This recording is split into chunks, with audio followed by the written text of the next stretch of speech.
मुश्किल हो जाएगा तो it is very dangerous thing.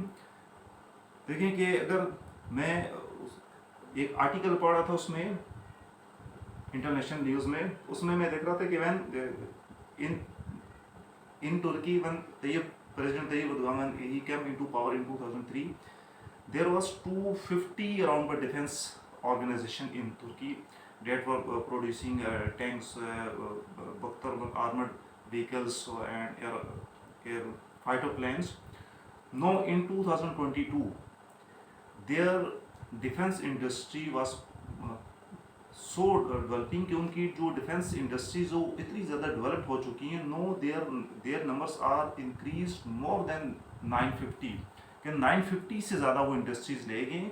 और the reason is there no the तुर्की among the Turkey under the leadership of Tayyip Erdogan, Turkey is leading the whole Muslim countries, and the Turkey is leading the whole European. And Turkey products defense product, Turkey missiles, and especially Turkey drones are very popular among for all military purposes. कि तुर्की ने अपनी defence industries कहाँ 250 industries उठा के उन्होंने 950 industries लगा दी हैं।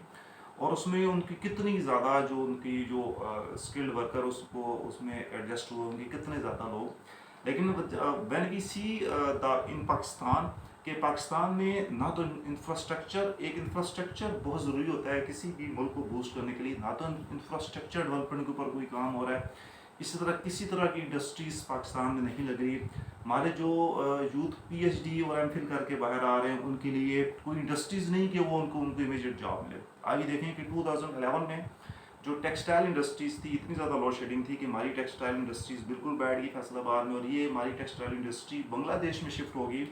और अब बांग्लादेश जो है ना वो टेक्सटाइल इंडस्ट्री में इस वक्त दुनिया को और उस वक्त एशिया को लीड कर रहा है। लेकिन जो पाकिस्तान जो उसकी टेक्सटाइल इंडस्ट्री वो बैठ गई। अभी अगर आप ये देखें ना कि ये फॉर 2 decades 10-20 ईयर्स में कितनी इंडस्ट्रीज पाकिस्तान में लगनी, कितने मैकेनिकल कॉम्प्लेक्स पाकिस्तान में लगे, कितने मैकेनिकल इंजीनियरिंग के, इलेक्ट्रिकल इंजीनियरिंग के कितने कॉम्प्लेक्स पाकिस्तान में लगे, बिल्कुल आटे में नमक के बराबर, इससे भी कम।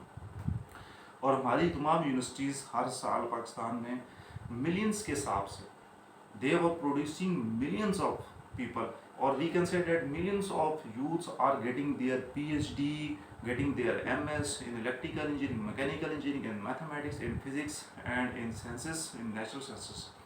But because lack of infrastructures, lack of foreign investment, lack of industries, they are getting no jobs. So क्योंकि जॉब्स नहीं है और उनमें मायूसी बहुत ज़्यादा है। और मैंने खुद देखें कि एक PhD और MS लेवल के लोग भी जस्ट टीचिंग साइड पे 10,000 की जॉब करने के लिए भी तैयार है।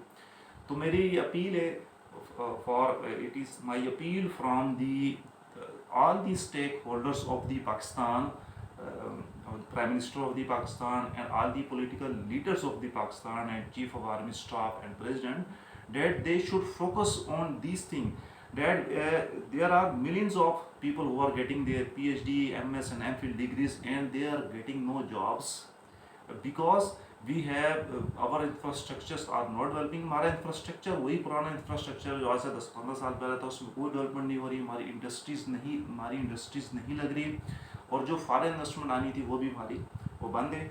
तो इन यूथ की एनर्जी को कैसे यूटिलाइज़ करना है, इंडस्ट्रीज़ कैसे लगानी है। अगर आपका एक मुस्लिम कंट्रीज़ अपनी डिफेंस की इंडस्ट्रीज़ को 250 से 250 से उठा के अगर वो 950 तक लेके जा सकता है, तो why not Pakistan can boost their defence industry from 10 to 100%। तो पाकिस्तान अपनी डिफेंस इंडस्ट्री 100% तक क्यों नहीं लेके जा सकता? क्योंकि एक इंडस्ट्री से थाउजेंड्स ऑफ पीपल उसके साथ अटैच होते हैं, उनको जॉब्स मिलती है।